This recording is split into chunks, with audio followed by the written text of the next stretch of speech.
Monday, July 9th, 2012. I'd ask everyone in attendance to join us in singing O Canada.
Thank you to the Grand Prairie Boys Choir for the audio of our national anthem, and thank you to the National Film Board of Canada for the video. We'd move on to the adoption of the previous council meeting minutes. Councillor Crokin. Thanks, Mayor Given. I move the adoption of the minutes of the City Council meeting held June 25th, 2012 be adopted. Thanks very much, Councillor Crokin. Did anyone note any errors or omissions in that set of minutes? Seeing none, then I'll call for the vote. Thank you. And that motion carries, and then take us to the adoption of the agenda. I have a motion for the adoption of the agenda. I know that we had a couple of additional items. Councillor Rice. I move the adoption of the agenda with the inclusion of 9.5.1, the traffic signal repair and replacement program, 9.5.2, 124 Avenue local improvement, and 9.6 appointments to boards and committees. Okay, thanks very much, Councillor Rice. Any discussion or debate on the agenda as presented? Seeing none, then I'll call for the vote. Thank you. And that motion carries, and that brings us to the delegation portion of our agenda. We had three groups that let us know in advance that they were going to be here tonight, and the first was the Canadian Cancer Society. Please join us at the presenters table and introduce yourself.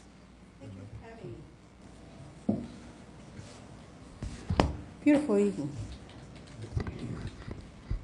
Of course, you know why I'm here. I would like to speak on the proposed bylaw that's being presented this evening. And I want to congratulate the committee that worked on that very hard to make that happen. The one thing that I would like to point out that I want to present to you is this card. Please don't smoke where I play. Let's make Grand Prairie's park and playground smoke-free. Citizens have signed this, and what they signed was, as a resident of your ward, I am asking you to protect our children by prohibiting smoking in Grand Prairie's parks and playgrounds. There is no safe level of exposure to secondhand smoke, and our children deserve safe spaces to play and enjoy the outdoors. Please do the right thing and support a ban on smoking in our parks and playgrounds. So I will just leave this here. I'm not too sure who wants to. You can maybe give them to the Legislative Services Okay, Manager there. we'll She'll be do able that. to take them for us. Thank you. And I read the proposed bylaw C-1278. It looks very good. There's one thing that I would like to perhaps bring forward and hope that perhaps you want to look at making an amendment to that. It is 3A, where it says no person shall smoke within 10 meters radius of any playground equipment or athletic field when a minor is present. And I'm wondering if you could think of where a minor is permitted to be. As we all know, many of us have been around children. They're here 1 minute, they're there the next minute. And how are you going to control there's not going to be children that's going to pop up after someone has just lit a cigarette? They have not had a chance to consume all of it. So if we could look at perhaps putting a where a minor is permitted rather than when. Actually, that was a very similar discussion that we had at the committee level, and my recollection was that we had actually removed the portion about requiring a minor to be present, and so it was basically just a general prohibition within that radius. So I'm not sure if maybe you have an older draft or the one that's in our package, maybe what didn't receive that update, but at the committee level. It's that was possible. I've exactly been the on direction. vacation for the last week, so maybe I didn't get the last final one. So congratulations at looking at protecting our children, and look forward for this bylaw to become in Thanks very effect. much, Therese. Any questions, comments for our delegation? Seeing none, thank you for your presentation. Thank you.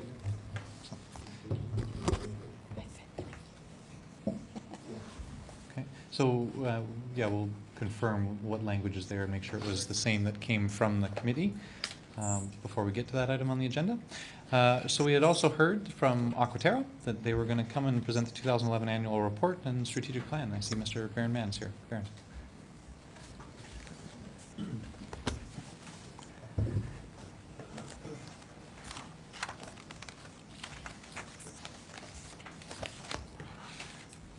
Good evening, Mayor Given, members of council.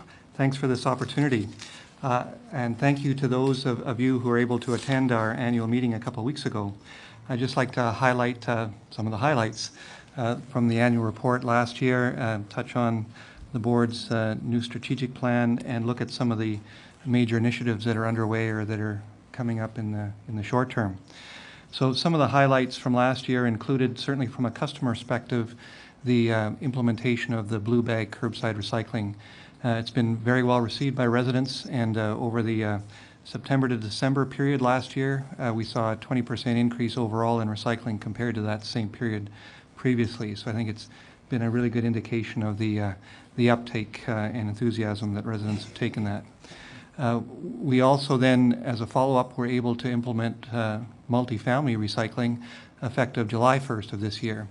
And so now we've contacted all of the multifamily properties and have been working with them to implement recycling opportunities on site there, and continue to work with those where for some it's more of a challenge. Last year we also saw Styrofoam recycling introduced. We were one of the I think first in North America actually to implement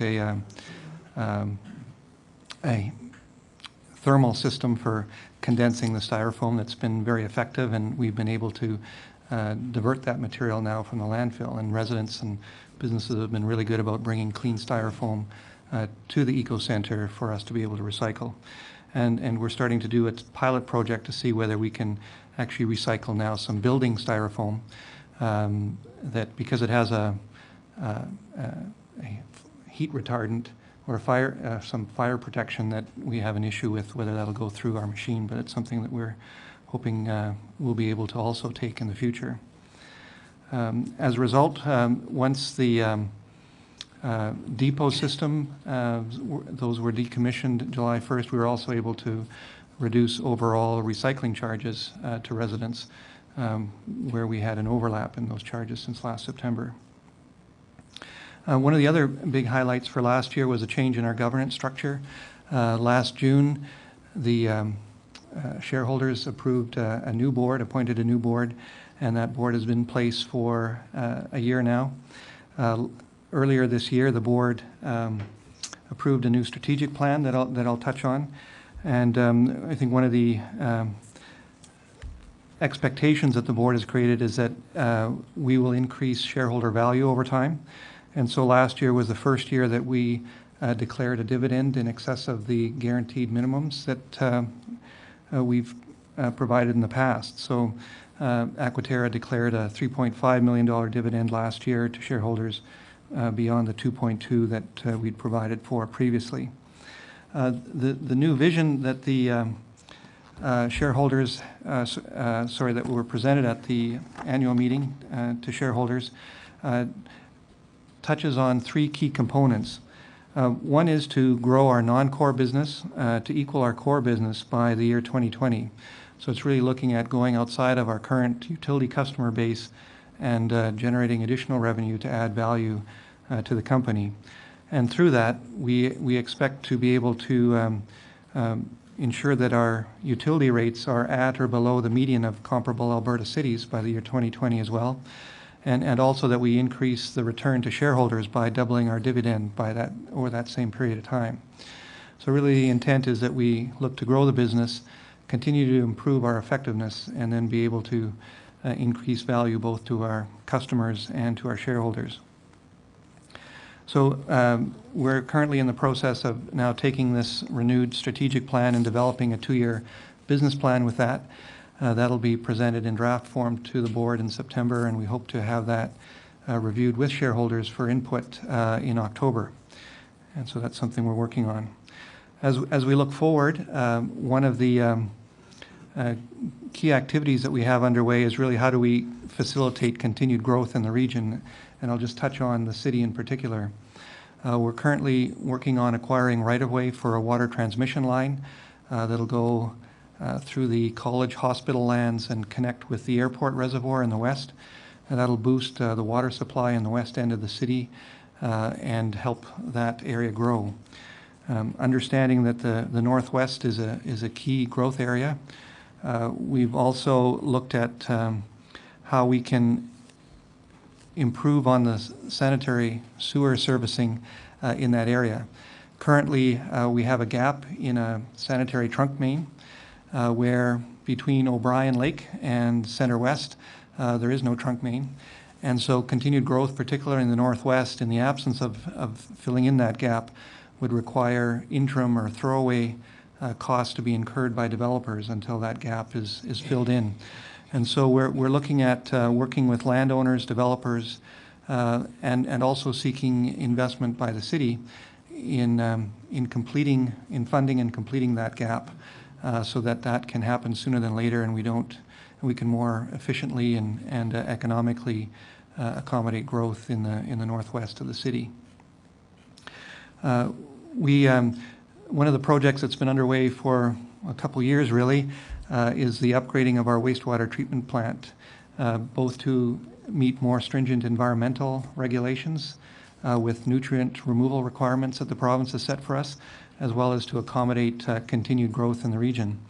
We closed tenders on that, on the second component of that upgrading a couple weeks ago, and the project of itself is now valued at over $53 million in total, and which the capital costs alone amount to over $2,500 per customer.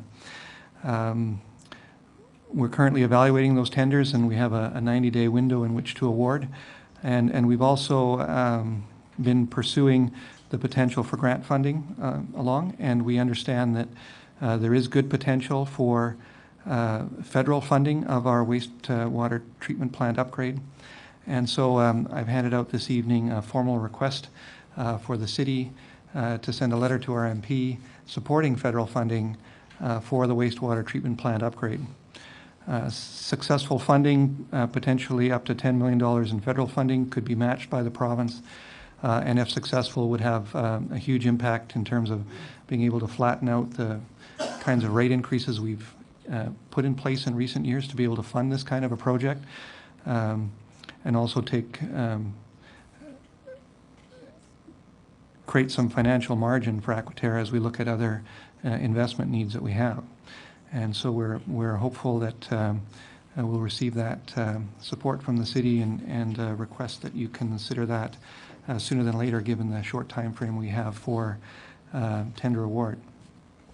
So I'd be pleased to speak to any of the contents of the annual report or the strategic plan, or any other questions that you might have about what we're up to.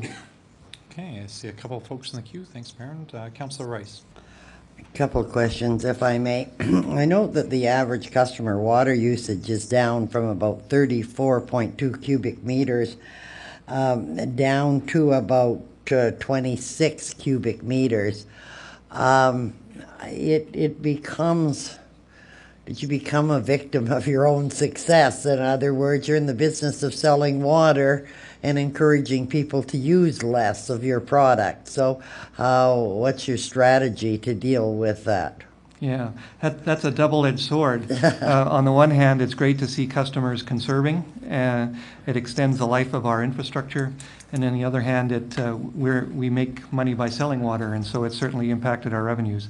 We continue to focus on trying to reduce our unmetered losses of water to make sure our system is tight and that we're operating in an effective way, and that going forward that our rates are such that reflects the cost of service, and I think has also been one of the contributors to people conserving water, because certainly the more water they use, the more they pay, and I think people are somewhat sensitive to that. So it's something that we've built into our forecasts when we look at our revenues going forward, and something we're certainly aware of, and I'm hoping we'll bottom out soon. Okay, I have just a couple more if I. I also know that waste that generates revenue is way down. Why is that? Sorry. For the down from 2007 was a high of waste that generates Oh. revenues down to 2011. I know some were in 2010. There were 3 big demolition projects. I'm not sure Right. what happened in 2005, 6, 7. There seemed to be an awful lot of revenue. Yes, that's right, and that refers to the revenue waste that's delivered to our waste management facility, our landfill, and certainly that drop after 2007 was reflective of the end of the boom. Also, we saw at that time road improvements that made the disposal of waste and getting it to the Claremont landfill easier, depending on where that waste comes from, than getting it to our landfill. About 80% of the total waste generated is commercial industrial, and that waste will go wherever the commercial haulers find it easiest or most convenient. And so we've seen that happen as well. Since 2007, we've seen some increases in the revenue coming into the landfill, and that's reflective both of an upswing in the economy, as well as very focused attention to those commercial haulers and ensuring that we provide good customer service there. Okay, and one final question, if I may. You did a customer survey, because you're talking about 80-some-odd% of satisfaction. Was one of the survey questions, and it might be a loaded question, but top priority price, or having an assured safe water supply? Yeah, we didn't ask customers to trade that off. We find our customers are very satisfied with the quality of our services, and when we ask them reasons for why they're not satisfied with our services, it's because of the cost of the utility rates. So we recognize that we need to do what we can to ensure that our rates are competitive and that we're providing good value for money. Okay, competitive to whom? Well, we do comparisons with other similar-sized municipalities across the city, Okay. To see whether we're in line that way or not. Okay, thank you. Okay, thanks, Councillor Rice. Councillor Crokin. Thanks, Mayor Given. Thanks, Baron.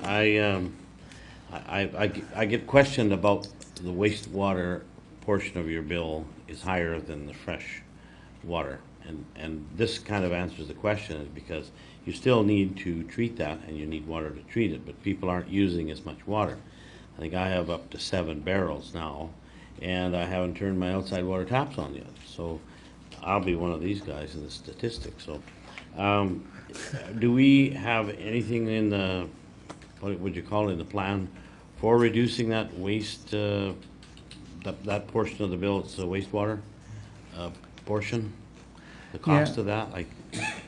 In recent years, our wastewater charges have crept up so that you actually pay more for the wastewater side of things than you do on the water side, the potable water side.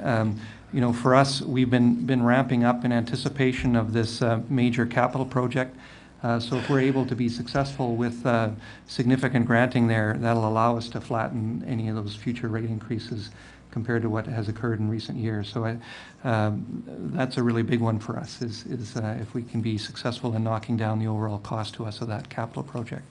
Thanks. Again, just further on the styrofoam, I noticed, I was in there the other day taking my styrofoam in, and there was a huge truck in there. Do we accept styrofoam from outside our limits of the city? Well, the Eco Center is funded by the residents and businesses of Grand Prairie.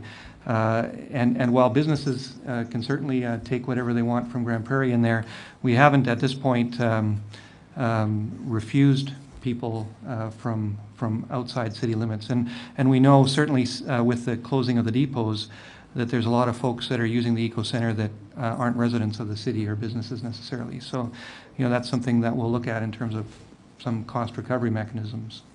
Okay, thank you. Okay, I see a few others. Councillor Radburn. Thank you, Mayor Given. Evening, Byrne. A couple of things. First of all, can you just speak and give us an idea of what you mean by non-core business? You're expanding your non-core business, so give us some examples of that. Sure. Well, we have captive customers, and those are the ones that, you know, when they get a monthly bill from us for water, wastewater, and solid waste services. So our non-core is those outside of that, where we have optional services. Some of that includes sump and septic disposal or bulk water sales. But really, much of this is growing outside of the current geography of our existing shareholders and looking at opportunities to extend our services elsewhere. Appreciating that to some degree, for city residents, it's a left pocket, right pocket issue in terms of utility charges and taxes and those kinds of things. So we're really looking for opportunities outside of our immediate shareholder area for growth. Okay. And my other question deals with just labor, and just in terms of are you finding a number of businesses have come in the industry have come to us and saying, hey, there's a labor shortage, you can't get the right expertise. And where are you at in terms of your workforce? Are you able to fill the positions you have? I know you've spoken about the strength of the expertise you have on staff, and is that, are you maintaining that expertise, or where are you at with your staffing? Yeah, certainly part of growing would be to have the staff to be able to serve others. And that's an ongoing challenge. Across the province, qualified water, wastewater operators are difficult to find. You know, we've in recent years taken to growing our own, and so we'll bring people in and then train them up through the various levels that occur. And we also strive to be an exemplary employer, an employer of choice, and so that's an important part of attracting good people to us. I know in recently we've had some challenges with some of the engineering areas in terms of recruiting good staff. Otherwise, I think we've been doing all right so far. But we've certainly noticed the tightening up in the market, and yeah, that there's not as many people out looking for work as there was. Thank you. Okay. Councillor McLean. Thank you, Mayor Given.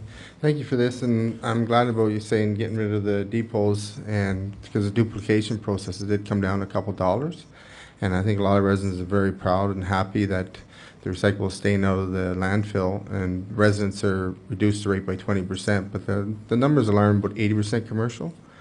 And I was at an Alberta Recycle thing a few months ago, and some of the sites that they're building now in Canmore, they're reusing 80%, keeping it out of the landfill. So I think there's a big potential there for commercial. I see it starting here, but I think just starting with some like keeping your wood separate, and so I think it's very good. I'm glad you get the multifamily and everything, and most residents are very happy with it. But I think commercial should be the next hit, not just residential, some way, somehow. I think that's a big opening there. And I'm kind of glad that it's proceeding, because we're reducing the landfill, but are you also worried that if we're too hard on dumpage fees or whatever, they're going to go out to private industry? Is that what you're maybe saying, to a different one? Well, there's a couple choices for disposal locally, and so, you know, again, our landfill relies on the tipping fees from the volume that's coming in to operate, and so we want to make sure that we, again, it's a double-edged sword. We want to extend the life of the landfill by diverting materials, and yet we need enough material coming in to generate the revenue to operate properly. One more question. And you were saying about the eco center, you're seeing the numbers going up, because talked to a lot of different people in the county and our depots going, they were quite used to coming to town, shopping, you know, bringing their recyclables in. I know the county's bringing more and more out there. So I guess Tennessee maybe let them know they're going to be coming to the eco center more. So that's the feeling we're getting, a lot of county residents. Is that going to be the only spot now? There won't be one more, or it'll be just in county? Well, when we've noticed of late when we, you know, casually ask folks where they're coming from that are coming to the Eco Center, we're finding that there is a large percentage that are non-city residents. And so with the closing of the depots, where we may have had folks from out of town use those depots, now we really notice that when they're coming to the Eco Center. So again, that's one of the items that we want to work on. While we want to encourage recycling, we also want to make sure that those that are using the services also contribute to the cost of it. Thank you. Okay, I see Councillor Wong. Thank you, Mayor Given. Fair, and Aquaterra was working on getting a long-term water diversion license. How's that going? Yes, we received a draft license late December, and we've been working through some of the conditions back and forth with Alberta Environment. And we're continuing to do that. There are some of the conditions that may require work beyond the administrative level because of sort of blanket conditions that apply across the province.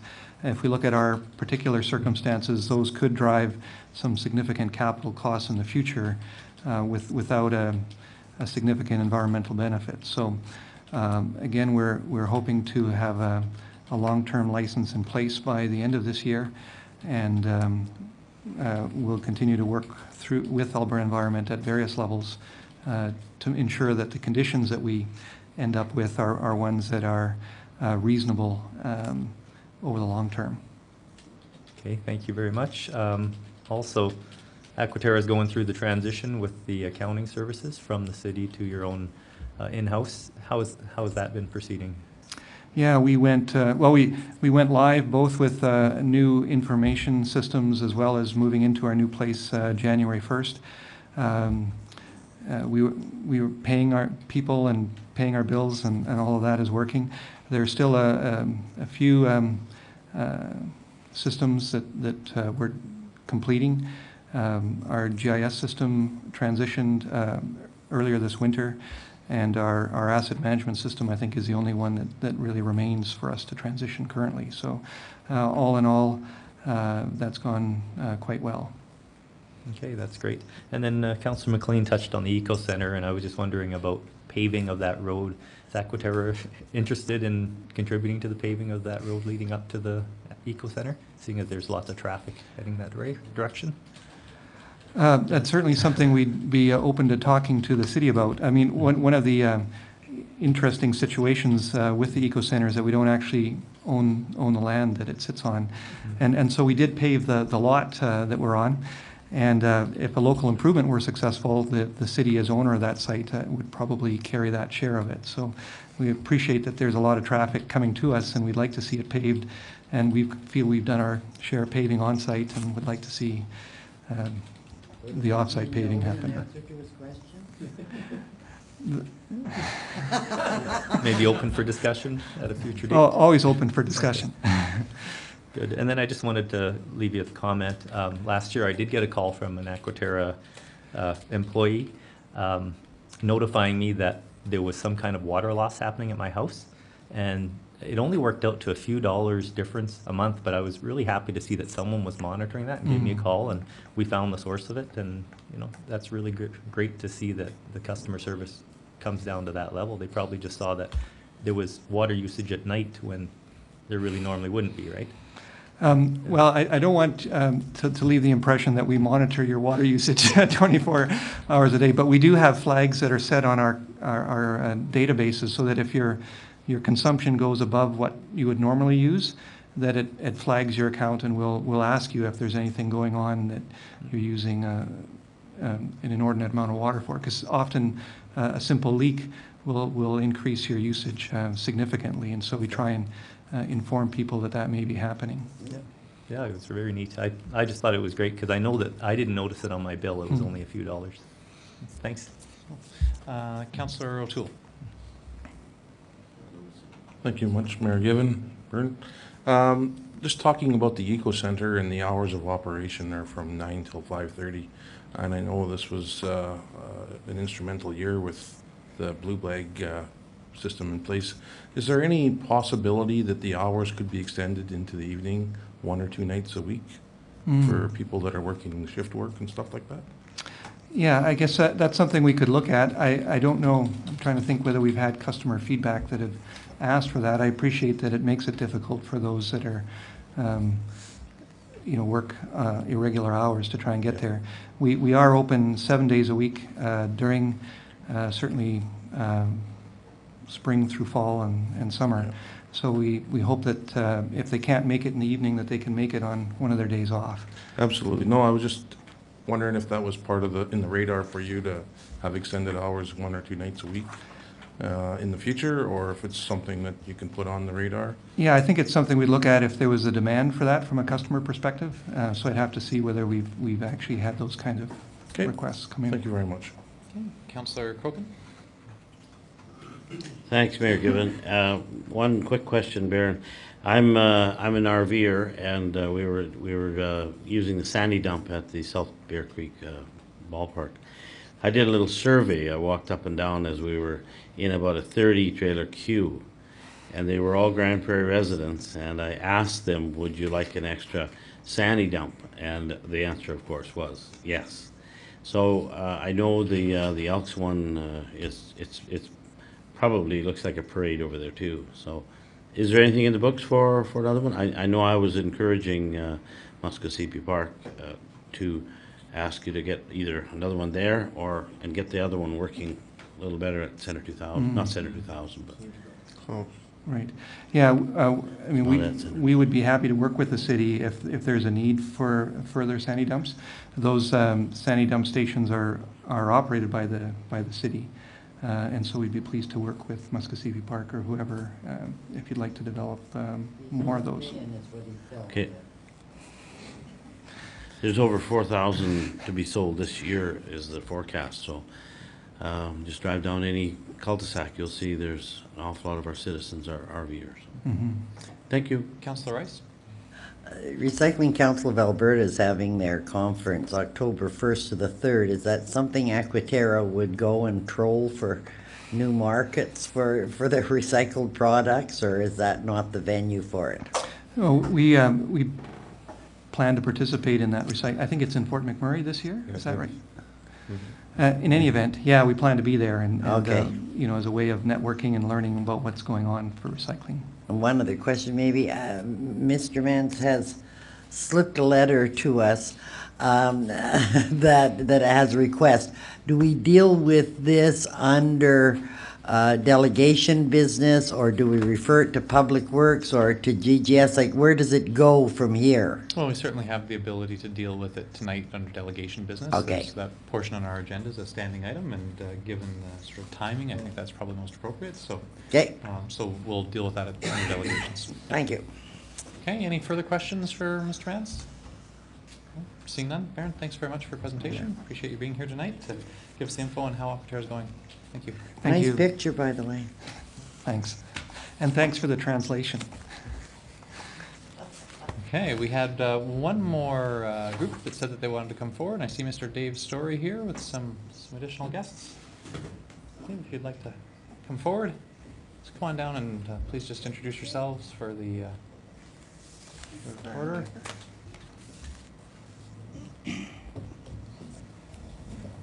Out of the way. Welcome.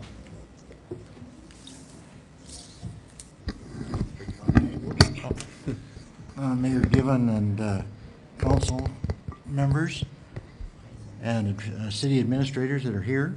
Thank you very much for the allowing us to make this presentation to you. I'm with, I think most of you know, with the Alberta Committee of Citizens with Disabilities. I've been with them for, this is my 4th year. This year I'm vice president. And I have with me the executive director. Our office is in Edmonton. And we'd like to present to you how the Alberta Committee of Citizens with Disability, people in Alberta that are disabled have benefited from it, and also how citizens of Grand Prairie that are disabled benefit from ACCD. And I'm going to turn it over to Bev Matheson, is our executive director. She's been executive director for 20 years, and I'll let her do the explanations. Did you have to tell them that? Well, thank you very much for giving us a little bit of time in your agenda this evening. I've got 2 purposes for speaking to you. The first one is to tell you about ACCD and what we do, and the second one is to tell you about an initiative, a very, very important initiative we're working on. So we are a cross-disability provincial advocacy group that was incorporated in 1973 when some people with disabilities came together and decided they were sick and tired of being told when to get up, what to wear, what to eat. They wanted to live independently in the community and what we call fully participate in society. Fully participate means you can get an education, you can get a job, and you can live in your home in the community. Of course, people with disabilities need some personal supports and other things like equipment to be able to do that. So we've been the voice of people with disabilities since 1973 when we incorporated on a cross-disability basis. We actually have 5 programs. One is education and awareness. We do accessibility audits with the City of Edmonton, and we also talk to kids in schools, anything we can do to raise awareness and dispel myths about disabilities. We have consumer support and referral. We have a lot of people that we help by telephone or coming into the office to fill out AISH forms to navigate the system. It's very complicated, and people need some assistance with that.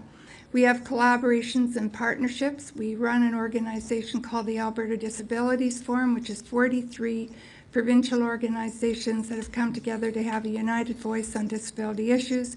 We produce position papers on things like access to medications, Alberta Aids to Daily Living, and the PDD program. We have some bursaries and awards that, excuse me, that we hand out every year. But the big thing I want to talk to you about tonight is a few years ago, we had someone phone our office and say that they had their annual physical in their van. And they had it in the van because the doctor's office wasn't accessible. So the doctor would come out to the van and do the physical. And so we started looking into this, and we did a full year-long research project on that, and we found out that that was in fact true. Doctors' offices and diagnostic clinics are not accessible a lot of the times to people with disabilities. And so, excuse me, we're going around trying to raise awareness about this.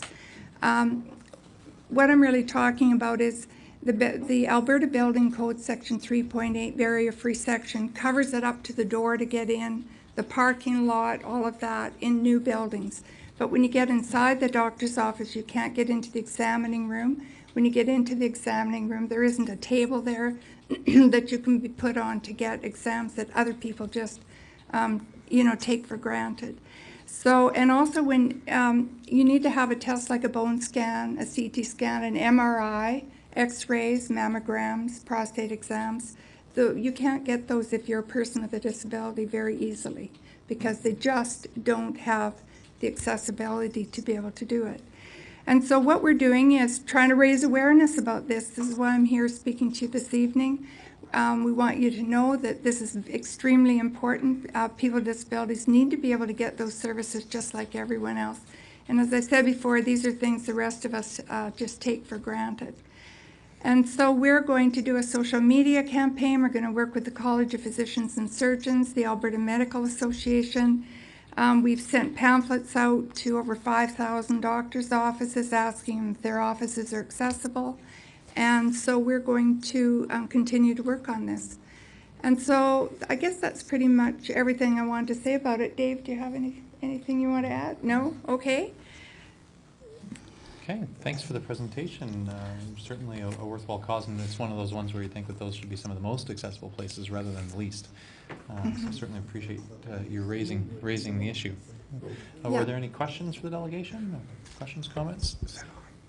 See Councillor Wong. Yes, thank you, Mayor Given. So I was just wondering, is it your intent to look at maybe getting changes done to the Alberta Building Code?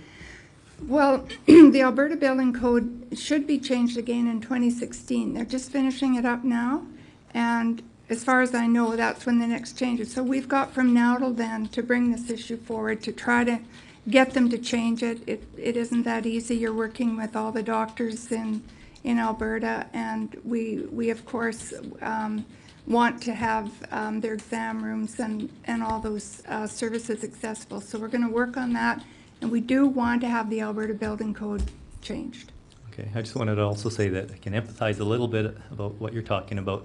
Mayor Given, Councillor O'Toole and I, we did a cheerleaders challenge for a day, and it really opened my eyes in terms of accessibility around the city, and even in buildings that are accessible. A lot of times there's devices that'll help you move around from place to place, and even being fairly active myself and able to lift my own body weight, sometimes there's just physically nothing in reach to grab onto, so that doesn't help you even if you can, even if you are fairly limber, you know what I mean? So Yeah. I really do sympathize with what you're talking about. It's just, from that perspective, you see things a lot differently.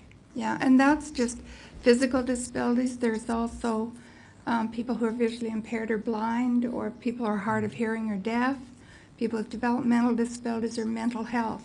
We're just dealing with physical at the moment, but there's all those other issues too. And I did hear about you going around for a day in wheelchairs, and I heard that it wasn't that easy.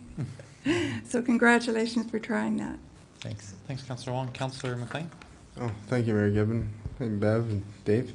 I think it's a very good initiative. It's tough with Alberta building codes. They follow federal, and then a building's built before, or usually in that time frame until they designate. So I wish you all the best in that, and to change a lot of it.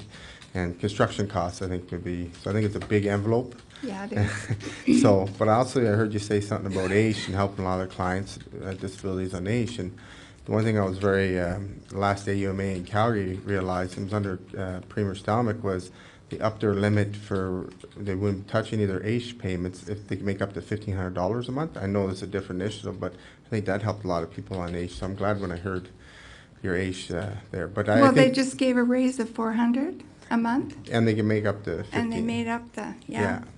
Yeah. That was So- very good. But I mean, I wish you luck on that, but it's a big one, I think. Yeah.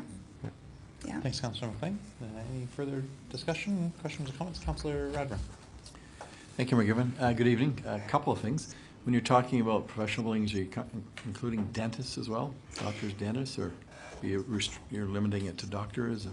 Well, when we did our project, it was, like he says, so huge scope. Yeah. And hospitals aren't even accessible. Like, Yeah. we do audits at the Glen Rose Rehab Hospital in Edmonton. They're not accessible either, because it was built back in the day. So we've left out all those other ones in the hospitals, but we've decided just doctors' offices and diagnostic clinics, where you go to give blood and that sort of thing. Yeah. That's what we've decided to focus on, and would obviously like in the future to work on the rest of them. Yeah, very good. And just secondly, just talk a little bit about your accessibility audit, that service that you provide.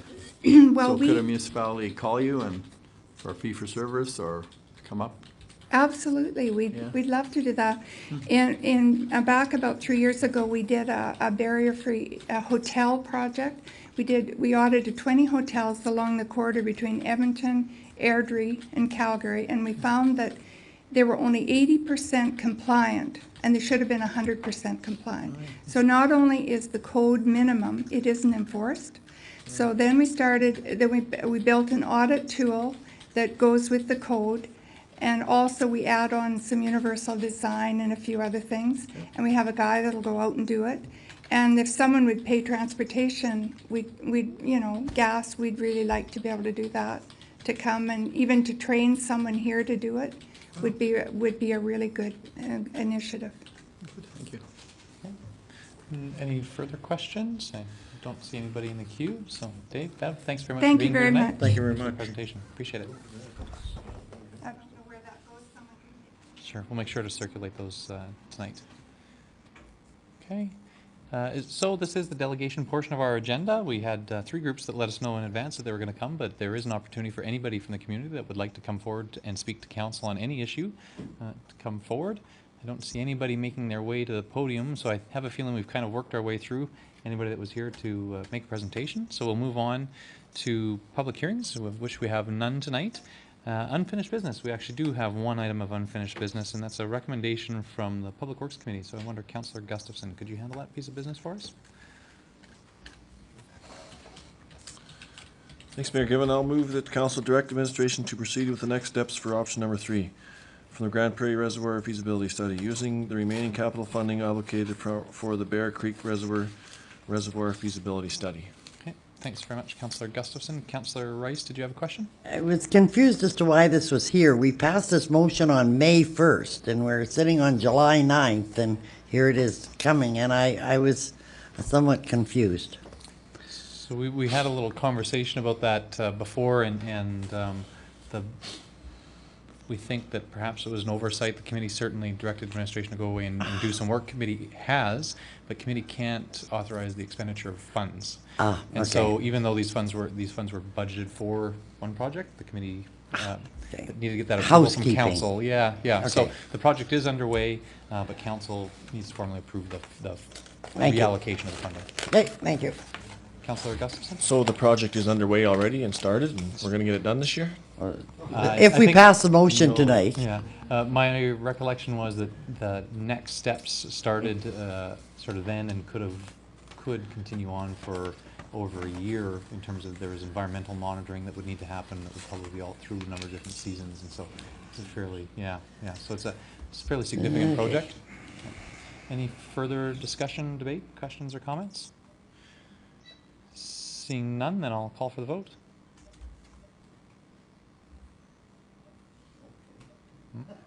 Some beeped over here, I don't know what happened. There you go.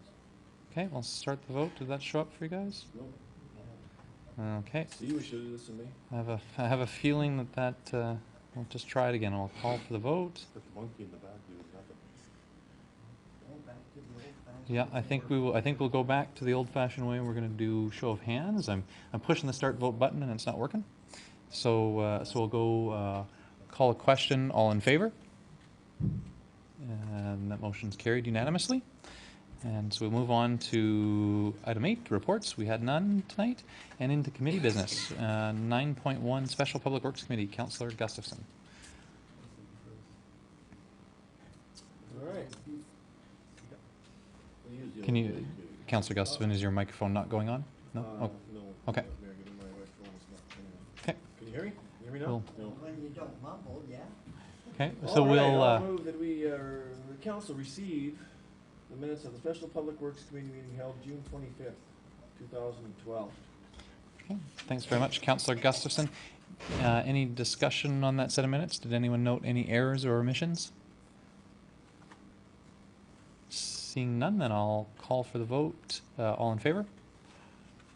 Carried unanimously.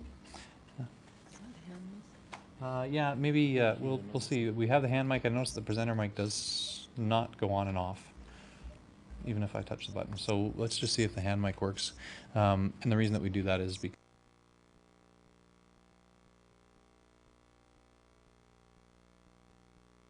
feeling we might be under a yeah, we may have a reset. Okay, so we can, for those that are doing the minutes and motions, we'll pass the microphone. And we'll do that because even though we can't see ourselves, I understand the webcast is working, was working. We'll see. Councillor Gustafson, do you want to carry on with the Public Works Committee from the 26th? Thank you very much, Mr. Given. I'll move the council receive the minutes of the Public Works Committee meeting held June 26, 2012.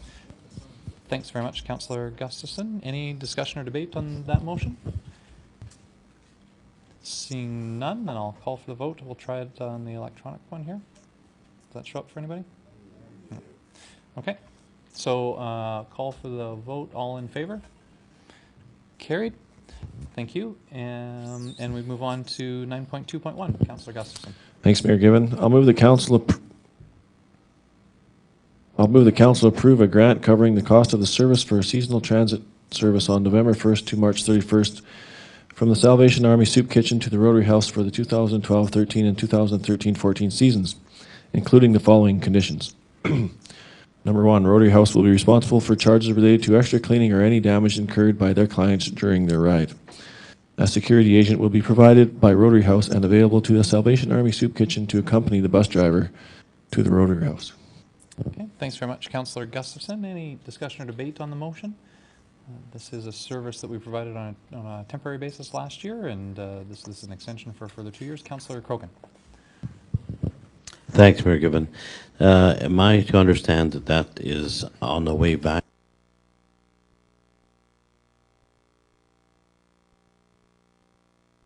Gustafson. Thank you. Yes, that'll be at the end of the day. When the bus is on his last route, he'll just, instead of going to the bus barn, he'll go by the soup kitchen and then all the way around over to the Rotary House and drop them guys off. Thank you. Okay. Okay, thanks very much. Councillor Rice, question or ready to vote? Okay, if there was no further discussion or debate, then I'll call for the vote. All in favor? Carried unanimously. Councillor Gustafson. Thanks, Mayor Given. I'll move the council approve policy 611, neighborhood entrance features on public lands. Okay. Thanks very much, Councillor Gustafson. Any discussion or debate on the motion? Councillor Rice.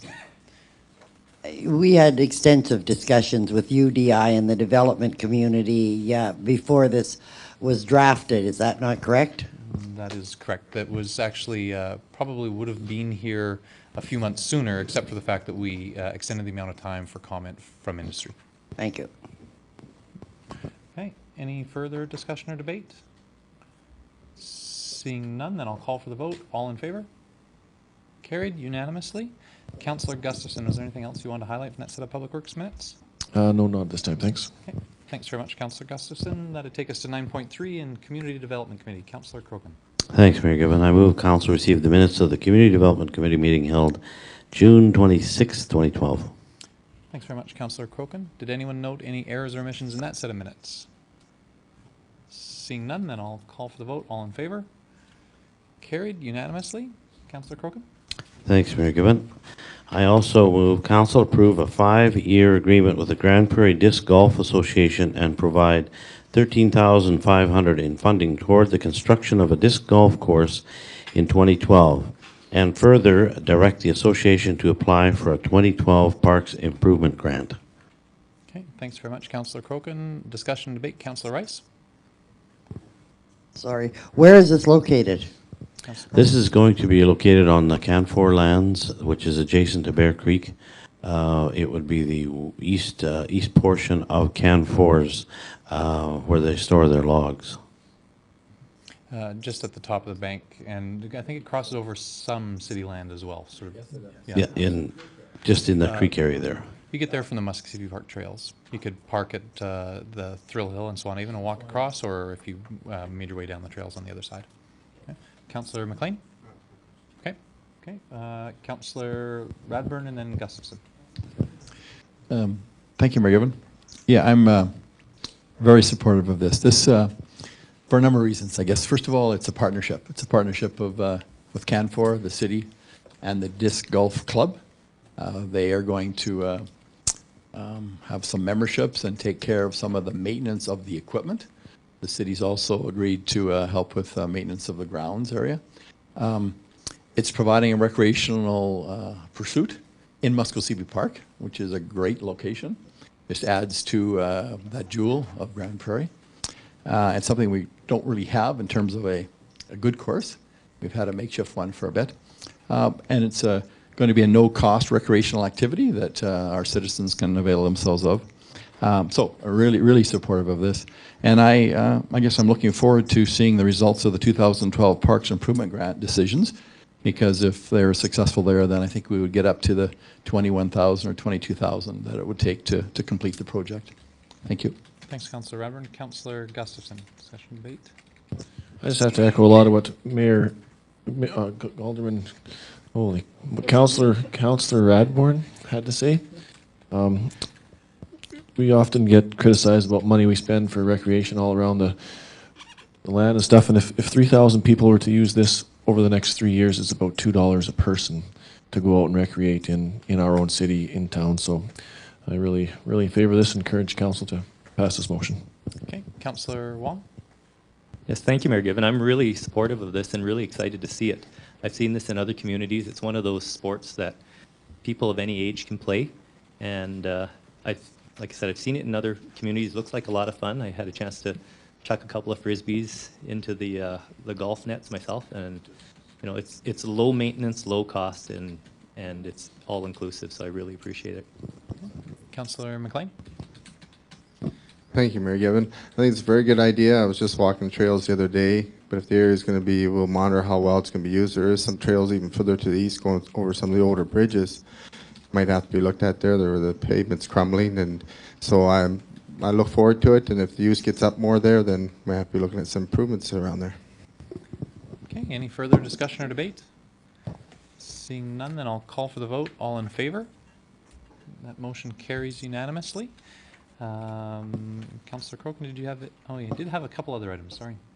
Thanks, Mayor Gibbon. I also move council give first reading to bylaw C 12780, smoke-free parks. Okay, thanks very much, Councillor Crokin. So motion for first reading. I'll call for the vote. Sorry, I'll call for the vote on first reading. All in favor? Carried. That motion carries unanimously. Councillor Crokin. Thanks, Mayor Gibbon. I move council give second reading to bylaw C 1278, smoke-free parks. Okay, Councillor Rice, I notice your pad worked there, so go ahead. Oh, we've got our microphones are back on. Our microphone, oh, hello. Well done, IT. Yeah.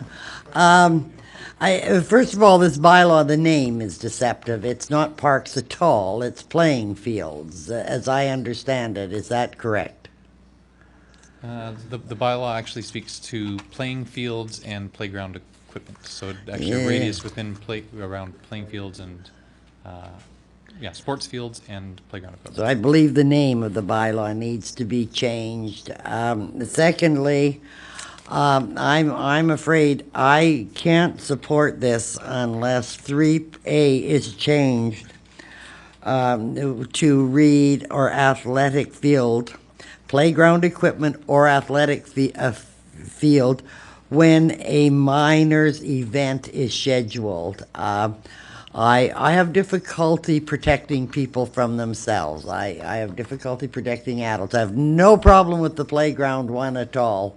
I have no desire to pass laws for adults, if I just if it was playgrounds and when a minor's event is scheduled, I would support it wholeheartedly. Okay, so on second reading, we certainly can have a motion to amend the bylaw. So if anybody wishes to make a motion to amend, and we should just clarify right now, there was the discussion about 3A already. The recollection from the committee level was that it's that we had excluded the portion about when a minor is present. And so can somebody confirm for me which draft we're working from?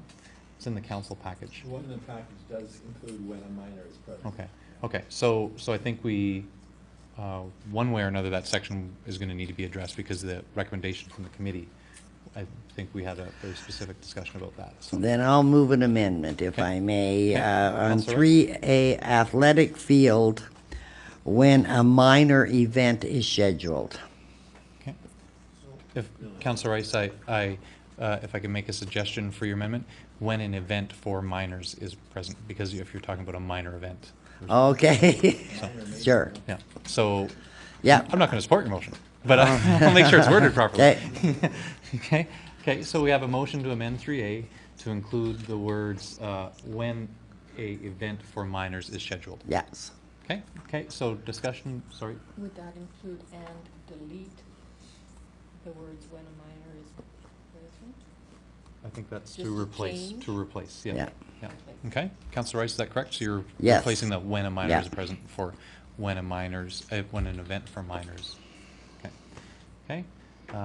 So discussion and debate on Councillor Rice's proposed amendment. Councillor Gustafson would like to hear what we've got back for an amendment. Moved by Councillor Rice, the bylaw be amended by deleting the words "when a minor is present" and replacing them with "when an event for minors is scheduled" to section 3A. Okay, so open for discussion debate. I see that our queue is working, so I see Councillor O'Toole, and then Wong, and then Crokin. Councillor O'Toole. Thank you much, Mayor Given.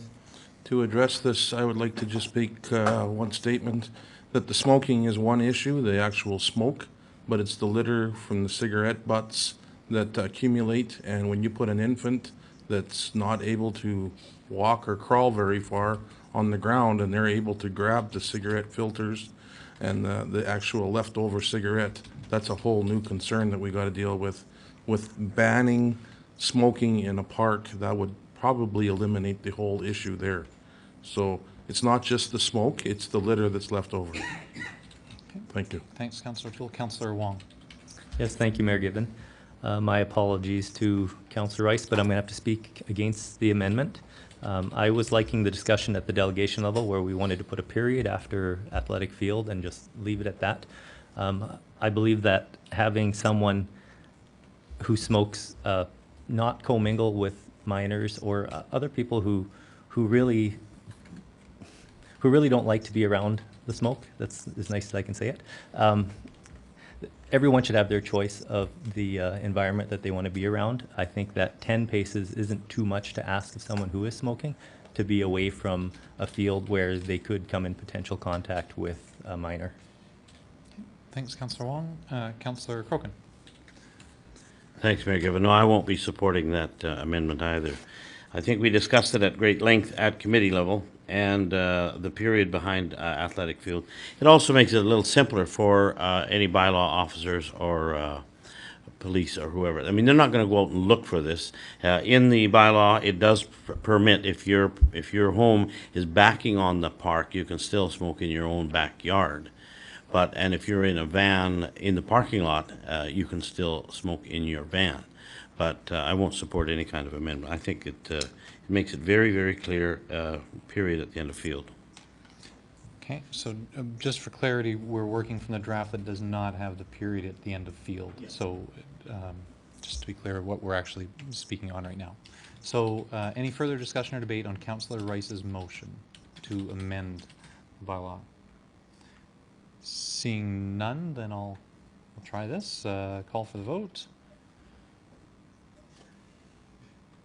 How did that work for? No? Okay. I can vote. You just have a whole bunch of... Okay. Okay, then, so we'll call for the vote on Councillor Rice's motion to amend the bylaw. All in favor? Okay, 1 in favor, Councillor Rice in favor, and opposed? 7 opposed. The motion fails. Justin probably would have voted. So we'll go, so we're still on second reading of the motion of the bylaw as originally presented. Councillor Wong. Thank you, Mayor Given. I'll move an amendment to the motion that Section 3A should read, notwithstanding Section B, no person shall smoke within a 10-meter radius of any playground equipment or athletic field, period. Okay, thanks very much, Councillor Wong. Discussion and debate on Councillor Wong's motion. Councillor McLean, and I think see if our microphones are still working. Or they are. Oh, it looks like it. Thank you, Mayor Given. I'm all for this. Originally, I think the Canadian Cancer Society was going for smoke-free in the whole park. And I do believe as long as smoking is legal, it's pretty hard to say to somebody, no, you can't go read a book and be on a hill. So I think what we're looking at tonight is playgrounds and athletic fields, and I think that fits right in the ballpark. But I also want to know, once this passes, how about signage? You're going to have signages, so people are going to know, so you're going to want to get the signs out. What kind of play do we have there? Okay, so question, I don't know if anybody from administration would care to speak to signage. We did have a little bit of a discussion about that at committee level, and I think administration advised that they'd be doing more sort of work through the media and public information, but I don't know if Mr. Manuel has any extra information. Chris? I speak from the Your microphone may be working as well. I can speak in regard to the enforcement side. Anytime we have new legislation, a new bylaw that we're going to enforce, we're going to undertake a public education campaign. We'll do education before enforcement when we have a new statute like this coming forward. Additionally, if it is an area such as a playground, for instance, there is signs posted already in relation to other bylaw matters. If it's an area that's identified as a concern, I'd foresee that there'd likely be some enhanced signage in relation to this particular bylaw as well. So that being said, I'm sure we'll be willing to work with people just to remind them what regulations are in place and take it from there. Okay. Okay, thanks very much. Any further discussion or debate on the amendment by Councillor Wong? Seeing none, then I will call for the vote. All in favor?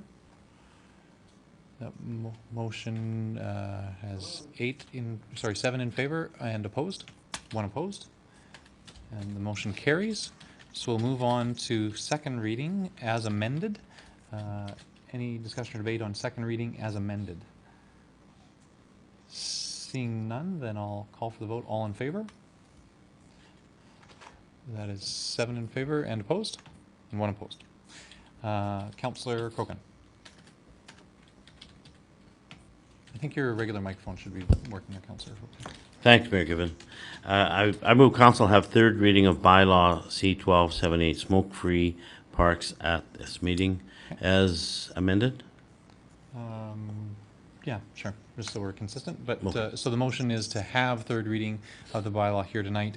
In order for council to have all 3 readings at one council meeting, you have to make this additional motion, and this motion must pass unanimously. Councillor Rice? There you go. Are we going to change the name? There hasn't been, there wasn't anything to amend the name. No motions to amend the name. Don't believe so, no. Too late to amend it? Yeah. Well, on this, we can still have a motion to amend, if I'm remembering correctly, from another bylaw that we had to do this on at third reading. Okay. But this motion is to have third reading. Only a first and second reading are at a different meeting. Oh, okay. Okay, so in order to change the name, it would have to come back at a future meeting. Thank you. Thank you very much. Okay. I think the name is deceptive, and I think with bylaws, we have to, it's smoke-free playgrounds and athletic fields. Let's be honest, and so. Okay, so the information that we got is that in order to make a change, it would have to come back at a future meeting, so. Yeah, okay. So, and this motion is to have third reading here at council tonight. Any discussion or debate on the merits of having third reading here tonight? Councillor McLean? Your microphones are working. What Councillor Rice is saying is because when I signed the pamphlet to say smoke-free and playgrounds and athletic fields, specifically it said parks. And I said, no, scratch that out, playgrounds and athletic fields. So it's kind of, I can see where Councillor Rice is going with this. Okay, any further discussion or debate? Questions or comments? Okay, seeing none, then I'll call for the vote on having third and final reading here tonight. All in favor? And opposed, if any? 2 opposed. Okay, so this will come back at our next city council meeting. Councillor Crokin will move to 9.3.3. Thank you, Mayor Given. I move council approve $100,000 in funding assistance for the Nighthawk Recreation Area from the Financial Stabilization Reserve. And further, council direct Mayor Given to appoint a representative to the Nighthawk Recreation Area Board for a 2-year term starting this season. Okay, thanks very much, Councillor Crokin, and I can inform council that Councillor Monroe's accepted that, so maybe we could include that in the motion. Okay, we just insert that Councillor Monroe has willingly accepted appointment for 2 years. Yeah. Okay. Okay. Thank you. Well, he's accepted. Yeah. Discussion or debate on the motion? Councillor Wong? I think it's really exciting to see the spirit of cooperation between the different municipalities that we're starting to contribute to each other's recreational facilities. I'm in support of this motion because Nighthawk Recreation Area truly is a regional ski area for the people that live in the city and throughout the region. We all know that with the way funding works in recreation, it's never an advantage to really own the facility yourself. It usually costs you more money to own it than it does for another municipality to own it, so I'm really happy that we're only being asked to put in $100,000. I do really appreciate the fact that they do have a plan to get themselves sustainable in the long term, so I know they need a little bit of help here, and I believe that it being our only ski hill in the area, I'd rather see us chip in a little bit along with our regional partners than to see it fold for a year or two until someone else can pick it up. Thanks, Councillor Crokin. Discussion or debate? Any further discussion or debate? No, that would be Councillor Wong. I'll be. Yeah. I'll just close. Any further discussion or debate? Yeah, Councillor thank you, Mayor Gibbon. Our 100,000, of course, what Councillor Wong had said is that the majority of the skiers and recreation are citizens of Grand Prairie. So one of their big issues was the power, and when they had to pay peak power, which was in the $5,000, $6,000 a month area, when they weren't using that much power in the summer months, that was a pretty big hit. So we're not there to be to preview and direct them. We're there in support of them. Councillor McLean. Thank you, Mayor Gibbon. I'm glad municipalities came together for this. I'm just wondering, this is going to pay for kind of what they're in debt right now. Looking forward to Councillor Monroe's findings about, is this going to be next year, and hopefully they have a reserve built up, or how they're going to proceed, because I don't think this might be the end call. Okay. Any further discussion or debate? Seeing none, then I'll call. Well, I think we're still doing by hands here. I think the last time we tried that. So we'll call for all in favor.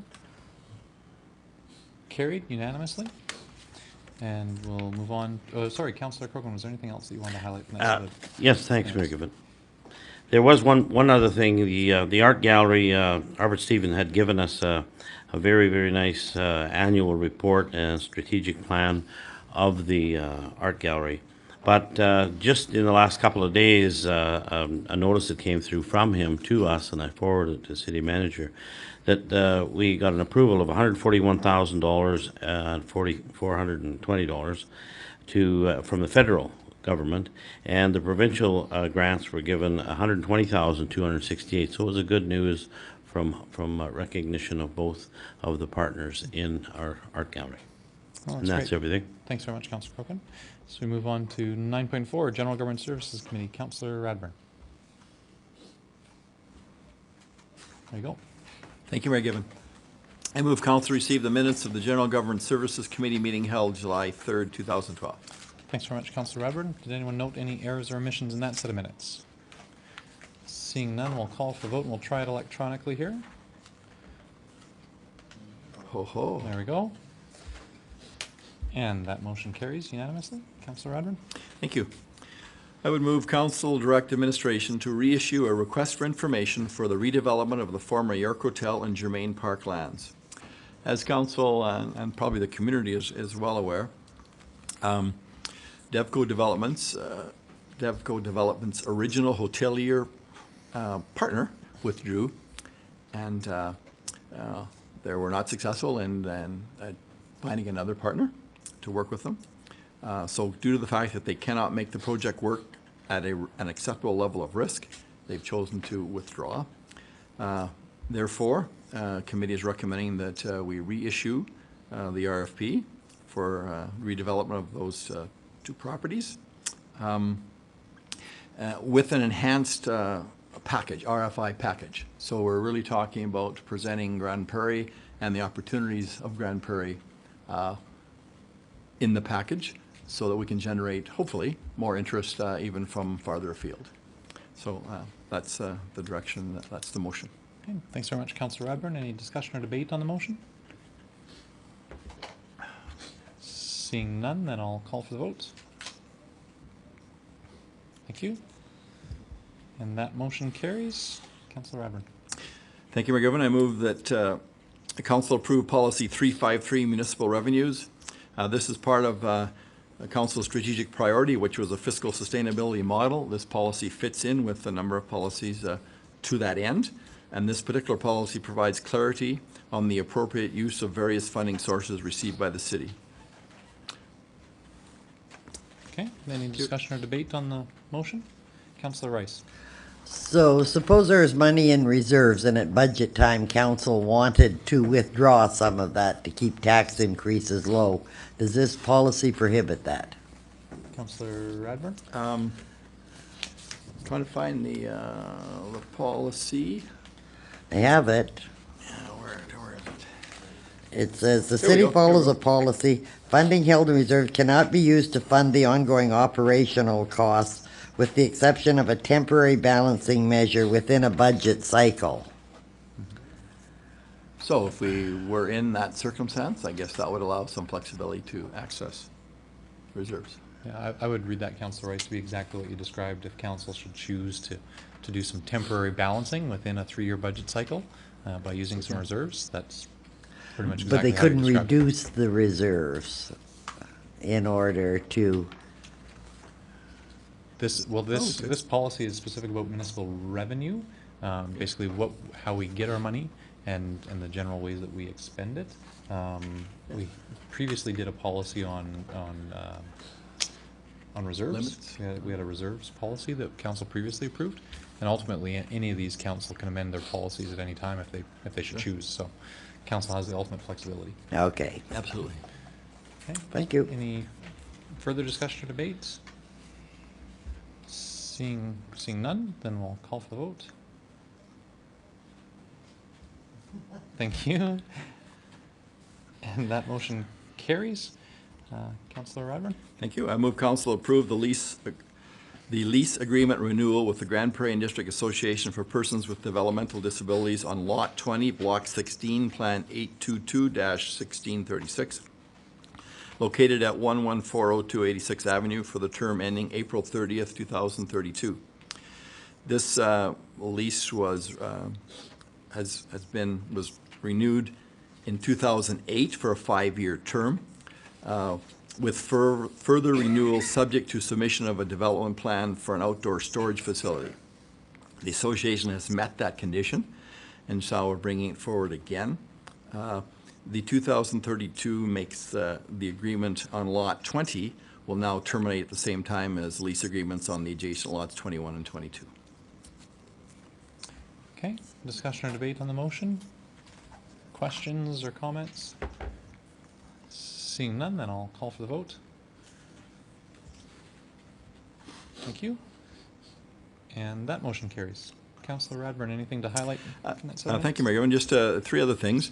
We did receive the Grand Prairie Airport 2011 audited financial statement, which shows due to, I guess, growth in passengers and an increase in our airport improvement fee, a surplus of, I think, about $1.7 million, which will help us as we move forward with capital projects at the airport, i.e., I guess, our parking lot and our expanded runway. We did spend a considerable amount of time at committee going through the response to the Local Authorities Election Act. And so we worked with the administration to have something that we will now send in as a municipality. Each of us, as individual citizens, elected officials, can do our own online, as many of us have already as well. And we spoke about the FCM resolution on municipal infrastructure, and we're going to, I guess, cater or massage the FCM resolution to our needs, including some specifics about our particular needs, and that will be brought back to committee and then to council. And finally, just a note that 8 councillors of the 9 of us attended that meeting, so we were well represented. I think the interest in filling out the response to the Local Authorities Election Act was a draw, but it was good to see most of us there. Thank you. Thanks very much, Councillor Radburn. We had our 3 additional items, 9.5.1 and 9.5.2 from Public Works. For the first 2, Councillor Gustafson. Thank you, Mayor Given. I'll move the Public Works Committee recommend council award TB Traffic Inc. the construction contract for the 2012 traffic repair and replacement in the amount of $598,370.76. excluding GST as the lowest qualified tender. Okay, thanks very much, Councillor Gustafson. Discussion or debate, Councillor McLean. Thank you, Mayor Gibbon. I'm looking forward to this. This is on 68th Ave, right, Councillor Gustafson, for lights for 68th Ave? I think it's very important anybody that goes to East Leak Center or they're shopping in there or getting something to eat in the other avenue to turn at Katera, that they would know it's very hard to turn left there and come out. So I think were they talking about the fall, this could be done. Councillor Gustafson. Well, I'm not exactly sure if we discussed that when it's getting done. It's happening, I don't know when. I believe This the year. discussion at the committee meeting was from administration that their intent was to have the new signals on 68th installed before the start of school. Oh, before school, ideally. right. Very important. Thank you. Okay. Thanks very much. Any further discussion or debate? Seeing none, I'll call for the vote. Thank you. And that motion carries. Councillor Gustafson, you had another item of business? Thank you. One more, yes, Mayor Given. I'll move that the Public Works Committee recommend council award tender T44-55212 for the 124th Avenue local improvement to Canelson Rock Products GP Ltd. in the amount of $784,486.94, excluding GST, as a tender meeting the city specifications. And administration prepare a local improvement plan for the 124th Avenue upgrades with the funding to be split 65% owners and 35% City of Grand Prairie. Okay, thanks very much, Councillor Gustafson. Any discussion or debate on the motion? Questions or comments? Seeing none, then I'll call for the vote. Thank you. And that motion carries. It'll be a lot easier to get to some of the shopping on the north end. Okay. Councillor Gustafson, anything else from that Public Works meeting? Nothing? No, thank you, Mayor Given. Okay, that'd take us to item 9.6, appointments to council boards and committees. Councillor O'Toole. Thank you much, Mayor Given. The appointments to boards and committees, we had a council committee of the whole this afternoon, and we have some recommendations, and I recommend that Ricky Christie be appointed to the Environment Committee for the remainder of the term, ending December 31st, 2013. Sure, thanks very much. We'll go through the entire list and we can do them in Okay, one motion. the second one is Jessica Elliott, be appointed to the Take Part, Take Pride for the remainder of the term ending December 31st, 2012. Michelle King be appointed to Take Part, Take Pride for the remainder of the term ending December 31st, 2013. And Mark Fournier be appointed to the Combative Sports Commission for the remainder of the term ending December 31st, 2013. Okay, thanks very much, Councillor O'Toole. Any discussion or debate on the motion? These are to fill a couple of vacancies on different agencies and commissions that we have due to people moving or otherwise having to leave the committees that they were on. Councillor O'Toole, any other comments? Nope, that's correct, Mayor Given. Okay, any discussion or debate? Seeing none, then I'll call for the vote. Thank you. And that motion carries. I believe that handled all of our additional agenda items. We had no items of correspondence tonight, but we did have a number of delegations. So we'll see if we can deal with those. Councillor Radburn? Thank you, Mayor Given. Just in response to the Equaterra delegation, I would move that the mayor provide a letter to our Member of Parliament, Chris Workington, supporting federal funding for the imminent wastewater treatment plant upgrade. Okay, thanks very much, Councillor Radburn.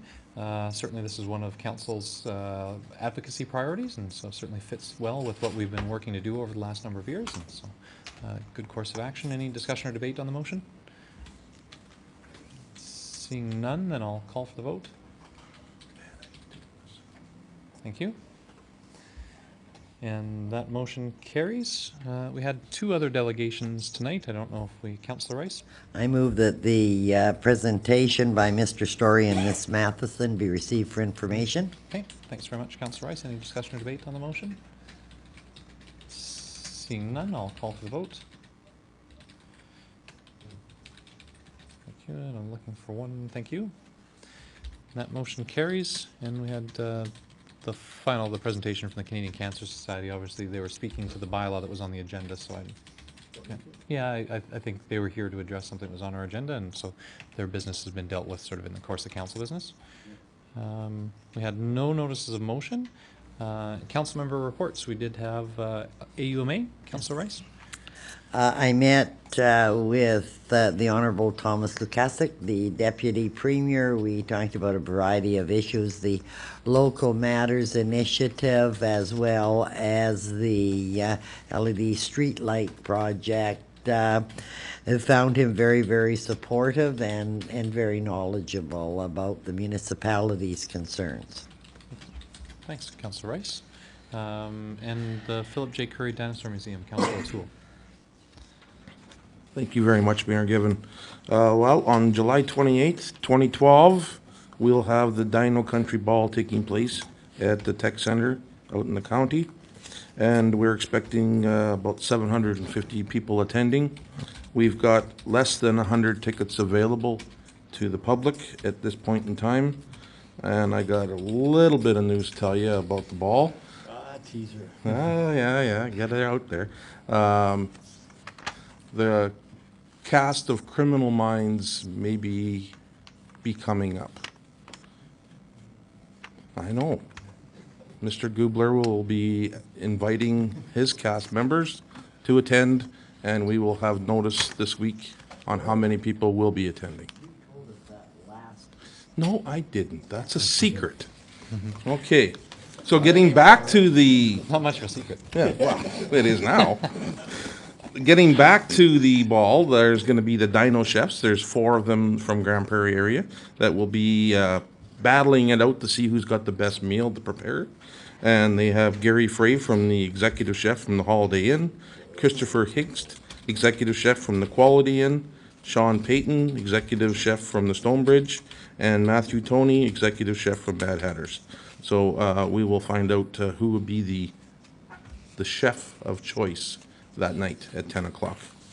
On the couple other things here, Gord Brantford will be performing once again. It's been public knowledge for quite a while. Emerson Drive will be also there as well. And there's going to be a number of silent auction items.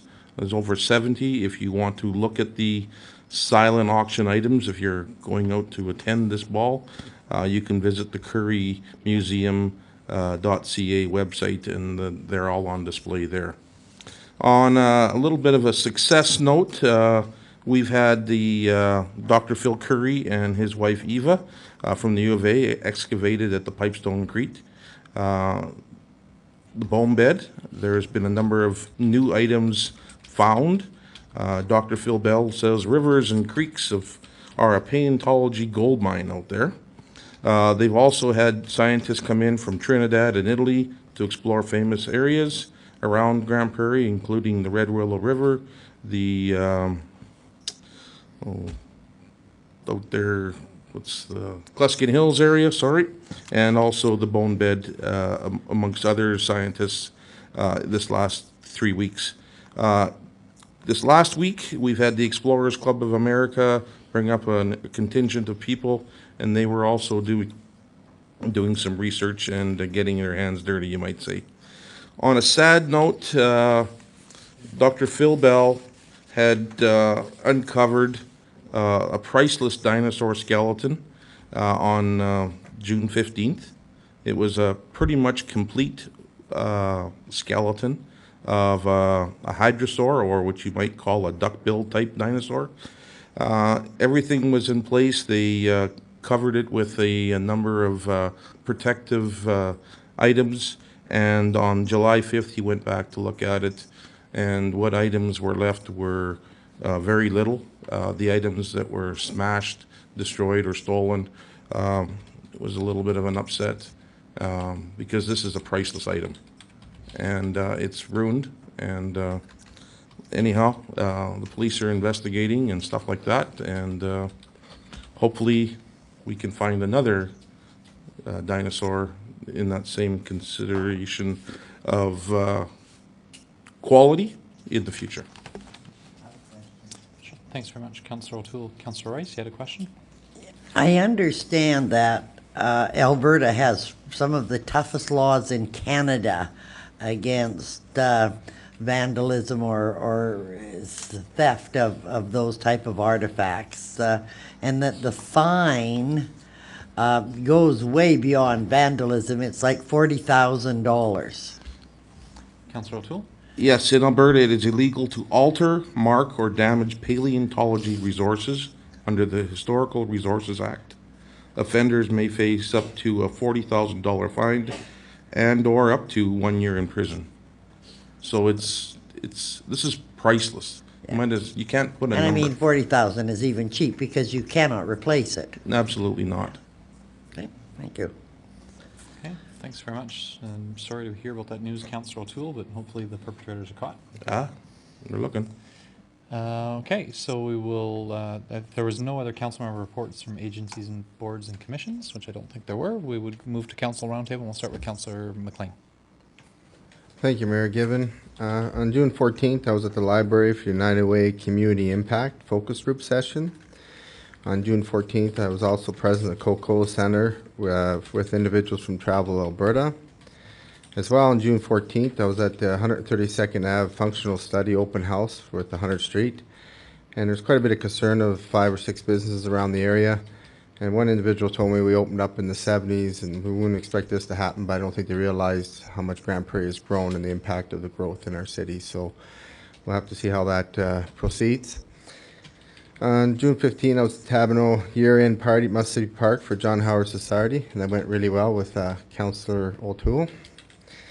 On June 18th and 28th, I was on vacation in BC, and I just want to speak to it. I was on the Fraser by Chilliwack. A couple years ago I was there. We would drive down a 15, 20-foot bank and to go fish for the sockeye, and this year it was fully right up to the bank, 20 feet high, and the full length of the Fraser. So my heart goes out to a lot of BC residents, the Thompson River, all of them that have flooded farmland and everything, and I'm sure the government's going to be standing tall for them there. July 1st, I was in the Canada Day Parade with other councillors and the mayor, and once again, we couldn't keep up to the float. The float was just going too fast. But the kids, and it was one of the most beautiful days for Canada Day Parade. We didn't have very much wind. We had very beautiful weather, and it was great, a great, great day. On July 4th, I also went with Councillor O'Toole, and there was a few other councillors. We went to Sexsmith for the grand opening of their water spray park. And I brought my daughters Kendra and Kara as well, and we had a blast. And every time I go get a hot dog, they were gone. They had over 200 to 300 people there, so I think it was really a beautiful what Sexsmith's doing in that area in the Seniors Lodge. And as well, today I'm just going to say it. I'm very proud today. Smile on my face all day. My children's birthday today, so they turned 5. So I just want to say, all parents, it's pretty hot out there. Get your sunscreen on your children. Thank you. Thanks very much, Councillor McLean. Councillor Wong? Thank you, Mayor Given. On June 26th, Council had a debrief session from the FCM convention that a bunch of us attended. I thought that this year's convention was really good because the size of the city of Saskatoon lended itself well to ideas that we could bring back. And council didn't want some of those ideas to fall off our radar, so we had a debrief just to discuss what everyone saw at that conference and during the study tours. On June 27th, I was at the joint city-county meeting where we discussed a number of topics that were of mutual interest to us, including how we proceed with annexation going forward. On June 28th, I was at the community village to help them with a draw for a raffle that they held. It was for a beautiful quilt. I think the winner was from High Level, way out of town anyway. So congratulations to the winner there. On June 29th, the Wapiti Corridor Planning Society Executive held a special meeting to discuss the previous meeting that we had with Alberta Environment and Sustainable Resource Development.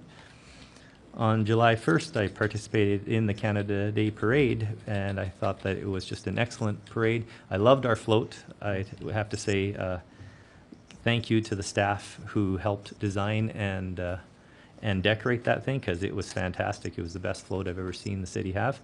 I also went into the park after the parade and brought greetings on behalf of the mayor and council at the amphitheater. And finally, on July 4th, I had my regular quarterly meeting with the city manager. Okay, thanks very much, Councillor Wong. Councillor Rice? I was the chief judge for the Canada Day Parade, and we had a whole team of judges this year, so it worked very, very well. There are so many entries in that parade, generally over 100.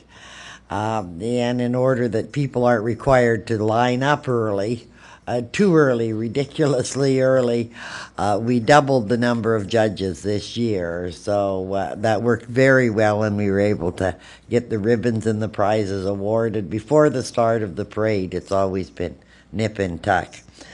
I had my quarterly meeting with the city manager. And I just want to remind everyone that a week from Wednesday, July 18th, is Street Fest, which is the sneak preview of the street performers. Tickets are available by calling the Downtown Association. And then, of course, beginning the 20th is the Street Performers Festival. A record number of performers will be attending. 3 coming from Australia, and literally coming from all over the world. So obviously a huge attraction, regional attraction for the city. Thanks very much, Councillor Rice. Councillor Crokin? Thanks, Mayor Given. On June 26th, I attended a debriefing of the FCM Council discussing items of city interest, MSI funds, and replacing of that for our very important needs. On the 27th, I attended the joint city-county meeting and discussed various issues at the Coca-Cola Center. It was very good. On the 28th, met with the Minister Doug Griffiths and Minister Wayne Drysdale and newly elected Everett McDonald. It was very nice to see the 3 of them together. And later that day, I attended the grand opening of the MD of Greenview's administration office in Valley View.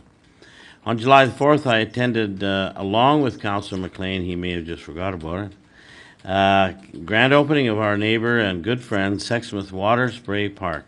Thanks again, Mayor Claude.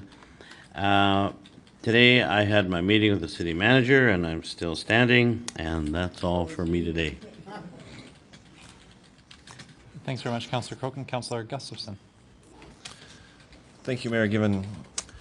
On the 26th, I attended the FCM debriefing with council. I appreciate your thoughts and all your information you brought back from FCM, as I wasn't able to go due to work commitments.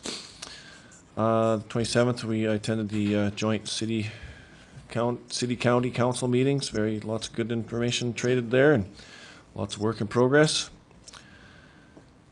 I also had our quarterly meeting with City Manager Greg Sherback. It must have been a tough couple of weeks with him, with everybody wanting a piece of him. I'd like to congratulate the winner of the Dream Home, Wayne Testowich. I finally know somebody that won the Dream Home, and congratulations to him and his family, and a big congratulations out to both Rotary clubs, actually. We just gave away a house here, the Rotary did, and the Cars for Christmas this last weekend here was very successful events in our city here. And attended with Minister Griffiths, meeting with the rest of our councillors and municipal councillors from the county and India Greenview. And for the next couple of weeks, I'll be enjoying some reading time, reading the land use bylaw coming down the pipe here in the near future. So I encourage all stakeholders, land developers, residents, anybody that wants to develop in the city to read it thoroughly and make sure it's all in everything that they do with what they want in their city. Thank you very much. Thanks very much, Councillor Gustafson. Councillor Radburn? Thank you, Mayor Given. July 26th, I also attended the FCM debrief. 27th, the city-county information sharing. Pardon me? I had June. And then on the 27th, I attended the Youth Council Celebration of Success. It was an evening event, and I want to take a couple minutes and share with you some of the highlights from their year, because I think their participation is very valued and valuable, and people don't know how they're being engaged. And so here are some of the things. They actually created and operated the Haunted Mansion at Mescosippi Park on Halloween. They provided input to the City of Grand Prairie brand redevelopment. They also developed a brand for themselves. They provided input to the Grand Prairie Parks Master Plan. And they have developed an anti-bullying presentation for local junior high school students in Grand Prairie. They have it developed. Because of timing issues, they chose not to deliver that program to students, but they're ready for this coming school year. They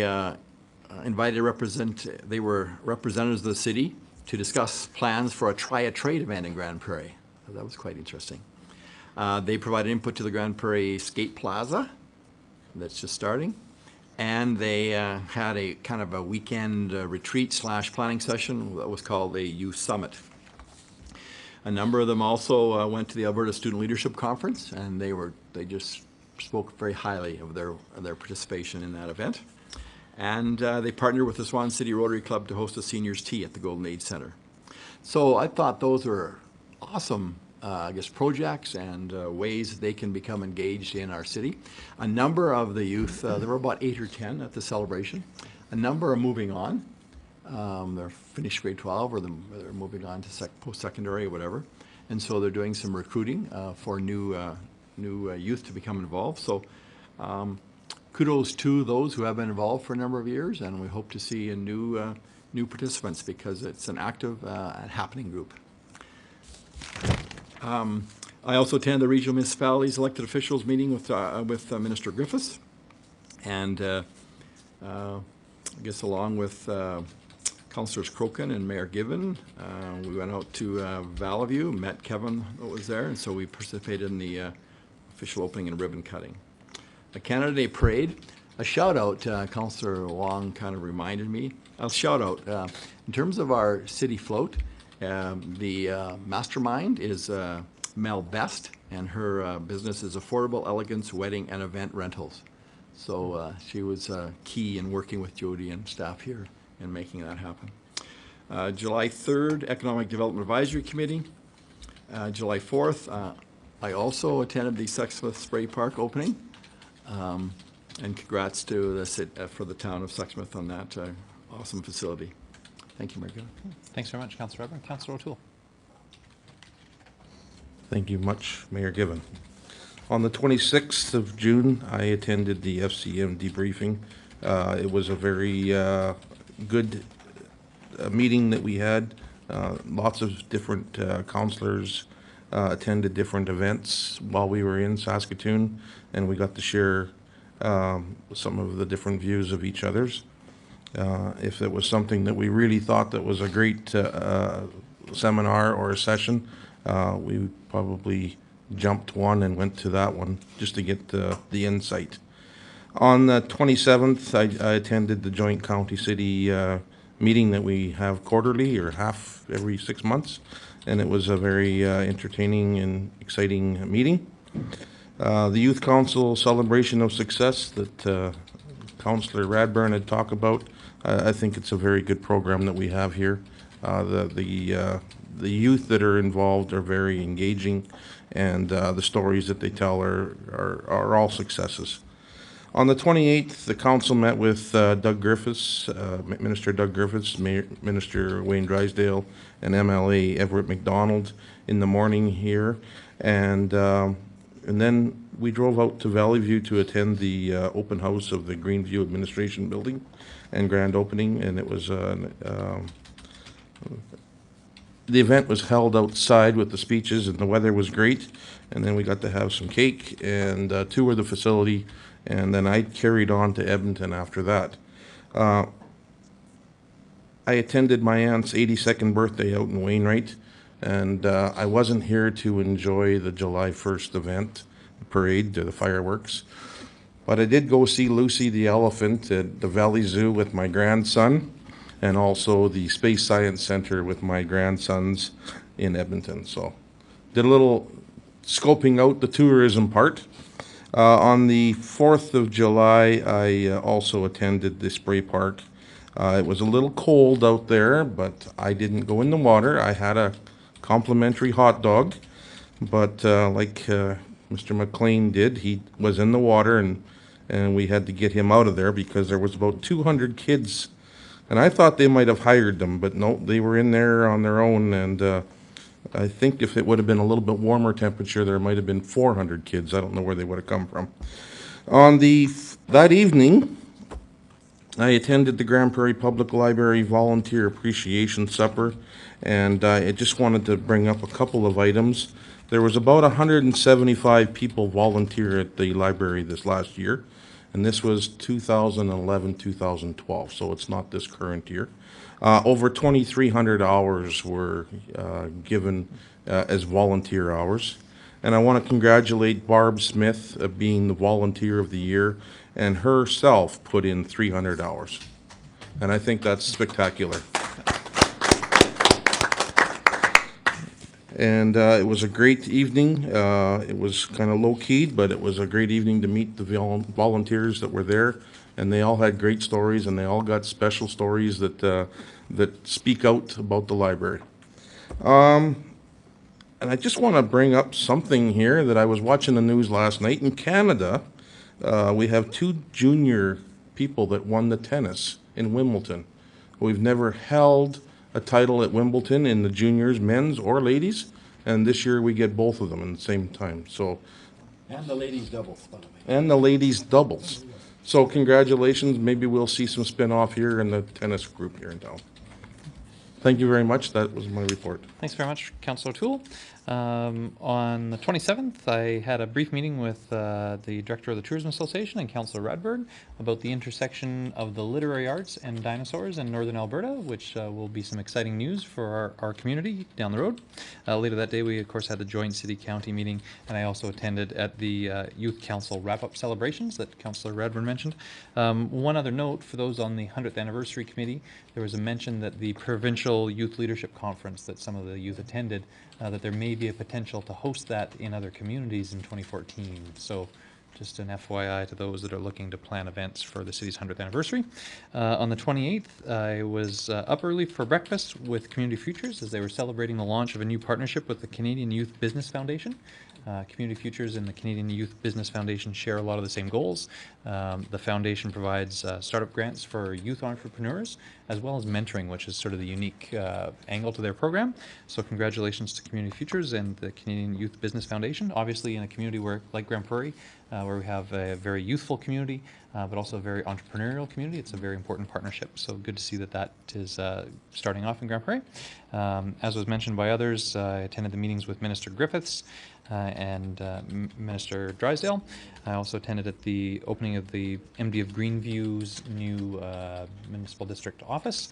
And later that evening, I attended a welcome barbecue for not practicum students, but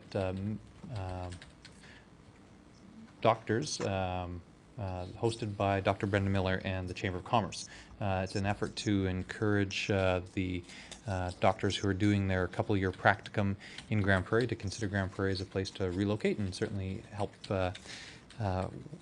them feel comfortable in the community and welcomed as a part of the community. And it was great to see the attendance and how many people were there.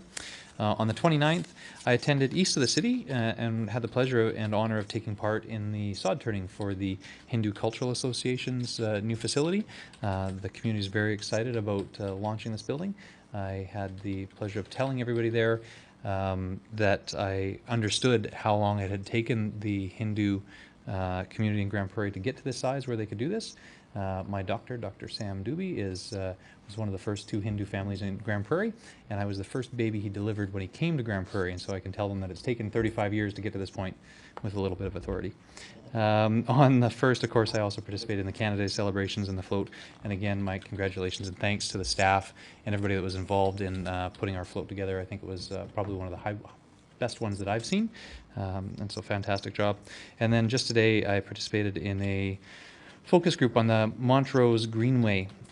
The architects, the landscape architects that are doing the planning for the Montrose Greenway south of the Montrose Cultural Centre are in the city consulting a number of different user groups, including people from the gallery, the theatre, the Centre for Creative Arts, the Downtown Association, and many others, on what will likely be the first stage to the development of a larger community space on the Montrose site. So pleasure to participate in that, and looking forward to the results coming forward to council for approval. If there was nothing else for our meeting, then I would call our meeting adjourned. Thank you.